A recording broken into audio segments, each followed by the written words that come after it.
ಹರೇ ಕೃಷ್ಣ. ಅಧ್ಯಾಯ 1 ಶ್ಲೋಕ 36. ಈ ಶ್ಲೋಕದಲ್ಲಿ ಶ್ರೀ ಅರ್ಜುನನು ಶ್ರೀಕೃಷ್ಣನಲ್ಲಿ ಹೇಳುತ್ತಾನೆ, ಹೇ ಕೇಶವ, ನಮ್ಮ ಬಂಧುಗಳನ್ನು ಕೊಲ್ಲುವುದರಿಂದ ನಮಗೆ ಏನು ಲಾಭವಿಲ್ಲ. ಇಂತಹ ಜಯದಿಂದ ನಾವು ಸುಖವನ್ನು ಹೊಂದಲಾರೆವು. ಸ್ವಜನರನ್ನು ಹತ್ಯೆ ಮಾಡುವುದೇ ಪಾಪ. ಅರ್ಜುನನ ಮನಸ್ಸಿನಲ್ಲಿ ಧರ್ಮ ಅಧರ್ಮ ತೀವ್ರ ಸಂಘರ್ಷ ಕಾಣುತ್ತದೆ. ಯುದ್ಧದಲ್ಲಿ ಗೆದ್ದು ದೊರೆಯುವ ರಾಜ್ಯ, ಸಂಪತ್ತು, ಭೋಗ ಇವೆಲ್ಲವೂ ತಮ್ಮವರ ರಕ್ತದಿಂದ ಬಂದರೆ ಅದು ಅವನಿಗೆ ಪಾಪವೆನಿಸುತ್ತದೆ. ಅವನು ಹೇಳುವುದೇನೆಂದರೆ, ಶತ್ರುಗಳಾದರೂ ಅವರು ನನ್ನ ಬಂಧುಗಳು, ಗುರುಗಳು, ಸ್ನೇಹಿತರು. ಅವರನ್ನು ಕೊಲ್ಲುವುದರಿಂದ ಬರುವ ರಾಜ್ಯ ಅಥವಾ ಭೋಗ ನಮಗೆ ಅರ್ಥವಿಲ್ಲ. ಇದು ಧರ್ಮಯುದ್ಧವಲ್ಲ, ಪಾಪಯುದ್ಧ ಆಗಿಬಿಡುತ್ತದೆ. ಶ್ಲೋಕ ತಿಳಿದುಕೊಳ್ಳೋಣ. ಪಾಪಗಳು ಖಂಡಿತವಾಗಿ ಆಶ್ರಯಿಸುವುದು ನಮ್ಮನ್ನು ಕೊಂದು ಈ ಎಲ್ಲ ಆಕ್ರಮಣಕಾರಿಗಳನ್ನು ಆದದ್ದರಿಂದ ಅರ್ಹರಲ್ಲ. ನಾವು ಕೊಲ್ಲಲು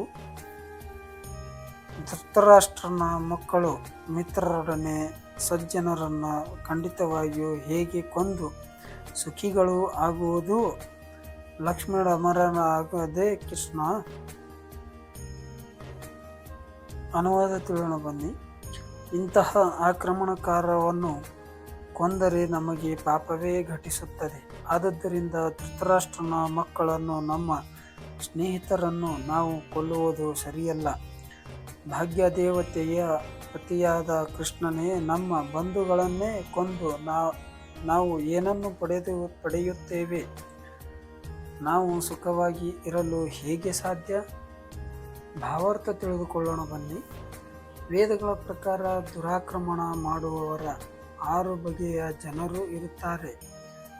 ವಿಷ ಹಾಕುವವನು, ಮನೆಗೆ ಬೆಂಕಿ ಹಚ್ಚುವವನು, ಮಾರಕ ಆಯುಧಗಳಿಂದ ದಾಳಿ ಮಾಡುವವನು, ಸಂಪತ್ತನ್ನು ಲೂಟಿ ಮಾಡುವವನು, ಮತ್ತೊಬ್ಬ ಭೂಮಿಯನ್ನು ವಶ ಮಾಡಿಕೊಳ್ಳುವವನು ಮತ್ತು ಮತ್ತೊಬ್ಬನ ಹೆಂಡತಿಯನ್ನು ಅಪಹರಿಸುವವನು. ಇಂತಹ ಆಕ್ರಮಣಕಾರವನ್ನು ಕೂಡಲೇ ಕೊಲ್ಲಬೇಕು. ಹಾಗೆ ಕೊಲ್ಲುವುದರಿಂದ ಪಾಪವೇನೂ ಬರುವುದಿಲ್ಲ. ಇಂತಹ ಆಕ್ರಮಣಕಾರರನ್ನು ಕೊಲ್ಲುವುದು ಸಾಮಾನ್ಯ ಮನುಷ್ಯನಿಗೂ ಯೋಗ್ಯ ಕಾರ್ಯ.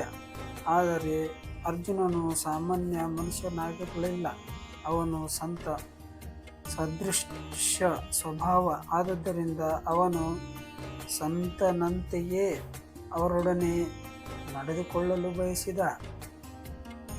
ಆದರೆ ಇಂತಹ ಸಂತನ ರೀತಿ ಕ್ಷತ್ರಿಯನಿಯಾಗಿ ಅಲ್ಲ. ಒಂದು ರಾಜ್ಯದ ಆಡಳಿತದಲ್ಲಿ ಹೊಣೆಗಾರಿಕೆಯುಳ್ಳ ಮನುಷ್ಯನು ಸಂತ ಸದೃಶನಾಗಿರಬೇಕಾದರೂ ಅವನು ಹೇಡಿಯಾಗಿರಬಾರದು. ಉದಾಹರಣೆಗೆ ಶ್ರೀರಾಮನು. ಅವನದು ಎಂತಹ ಸ್ವಭಾವ ಎಂದರೆ, ಈಗಲೂ ಜನರು ರಾಮರಾಜ್ಯದಲ್ಲಿರಬೇಕೆಂದು ಬಯಸುತ್ತಾರೆ. ಆದರೆ ರಾಮನು ಎಂದೂ ಹೇಡಿಯಂತೆ ನಡೆದುಕೊಳ್ಳಲಿಲ್ಲ. ರಾಮನ ಪತ್ನಿ ಸೀತೆಯನ್ನು ಅಪಹರಿಸಿದ ರಾವಣನು ರಾಮನ ವಿರುದ್ಧ ಆಕ್ರಮಣ ಮಾಡಿದವನೇ. ಜಗತ್ತಿನ ಚರಿತ್ರೆಯಲ್ಲೇ ಸಾಮಾನ್ಯವಲ್ಲದಂತಹ ಪಾಠವನ್ನು ಶ್ರೀರಾಮನ ಅವನಿಗೆ ಕಲಿಸಿದ. ಆದರೆ ಅರ್ಜುನನ ವಿರುದ್ಧ ಆಕ್ರಮಣ ಮಾಡಿದವರು ವಿಶೇಷ ವರ್ಗದವರು. ಎಂದರೆ ಅವನ ತಾತ, ಅವನ ಗುರು, ಸ್ನೇಹಿತರು, ಮಕ್ಕಳು, ಮೊಮ್ಮಕ್ಕಳು ಮೊದಲಾದವರು ಎಂಬುದನ್ನು ಪರಿಗಣಿಸಬೇಕು. ಅದರಿಂದಾಗಿ ಅರ್ಜುನನ ಸಾಮಾನ್ಯ ಅತಿಕ್ರಮಣಕಾರರ ವಿರುದ್ಧ ಅಗತ್ಯವೆನಿಸುವ ತ್ರಿವಿಕ್ರಮಗಳನ್ನು ಕೈಗೊಳ್ಳಬಾರದು ಎಂದು ಭಾವಿಸಿದ. ಅಲ್ಲದೆ ಸಂತ ಸ್ವಭಾವವರು ಕ್ಷಮೆಯನ್ನು ತೋರಬೇಕೆಂದು ಆದೇಶವಿದೆ. ಸಂತ ಸ್ವಭಾವದವರಿಗೆ ಯಾವುದೇ ರಾಜಕೀಯ ತುರ್ತು ಪರಿಸ್ಥಿತಿಗಿಂತ ಇಂತಹ ಆದೇಶಗಳು ಮುಖ್ಯ. ರಾಜಕೀಯ ಕಾರಣಗಳಾಗಿ ತನ್ನ ಬಂಧುಗಳನ್ನು ಕೊಲ್ಲುವುದಕ್ಕಿಂತ ಧರ್ಮ ಮತ್ತು ಸಂತ ಸಹಜ ನಡವಳಿಕೆ ಈ ಕಾರಣಗಳಾಗಿ ಅವರನ್ನು ಕ್ಷಮಿಸುವುದೇ ಉತ್ತಮ ಎಂದು ಅರ್ಜುನನ ಭಾವಿಸಿದೆ.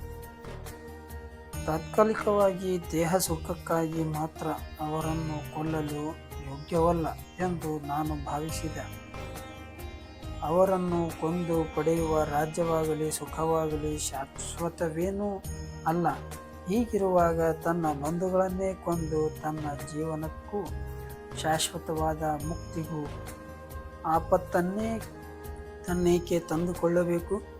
ಅರ್ಜುನನ ಕೃಷ್ಣನನ್ನು ಮಾಧವ ಅಥವಾ ಭಾಗ್ಯ ದೇವತೆಯ ಪತಿ ಎಂದು ಕರೆಯುವುದು ಅರ್ಥವಾಗುತ್ತದೆಯೇ?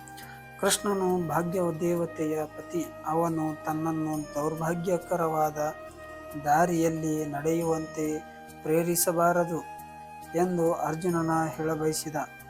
ಆದರೆ ಶ್ರೀಕೃಷ್ಣನು ಭಕ್ತರಿಗೆ ಮಾತ್ರವಲ್ಲ, ಯಾರಿಗೂ ದುರಾದೃಷ್ಟವನ್ನು ತರುವುದಿಲ್ಲ.